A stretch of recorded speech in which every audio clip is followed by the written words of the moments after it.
मराठा समाजाला आरक्षणाचा लाभ मिळावा म्हणून माननीय जरांगे पाटील यांच्या नेतृत्वाखाली 29 ऑगस्ट 2023 पासून आंदोलन सुरू आहे।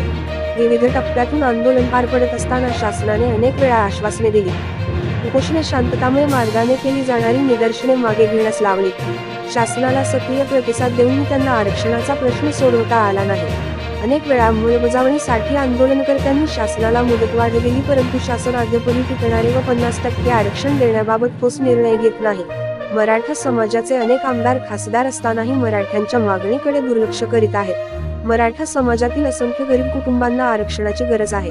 शैक्षणिक संस्थांमधील प्रवेश व प्रवेश फी मध्ये सवलती व नोकर भरती अशा अनेक गोष्टींसाठी गरजवंत मराठ्यांना आरक्षण मिळणे काळाची गरज आहे।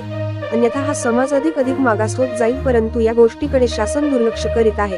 मराठा समाजाचे आमदार खासदार गांभीर्याने पाहत नाहीत, म्हणून माननीय जरांगे पाटील यांनी विधानसभा निवडणूक लढविण्याचा विचार केला आहे।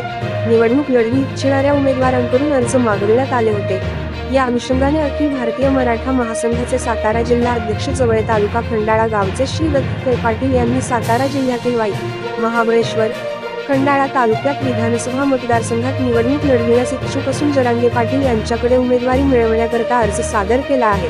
तसेच सातारा जावली विधानसभा मतदारसंघातून अखिल भारतीय मराठा महासंघाचे सातारा जिल्ह्याचे सोशल मीडिया अध्यक्ष रांदेगर तालुका जावली गावचे आणि युवा ग्रामीण पत्रकार संघाचे राज्य कार्याध्यक्ष ज्येष्ठ पत्रकार श्री अनिल करंदकर पाटील यांनी जिल्ह्यातील आणि तालुक्यातील मराठा कार्यकर्त्या समवेत इच्छुक अर्ज अंतरावली सराटी येथे जाऊन माननीय जरांगे पाटील यांच्याकडे सादर केला आहे। येत्या सप्टेंबर 28 पर्यंत सरकारला आरक्षण देण्यासाठी वेळ दिलेला आहे। आरक्षण न मिळाल्यास पुढील विचार माननीय जरांगे पाटील आणि मराठा समाज घेणार आहे।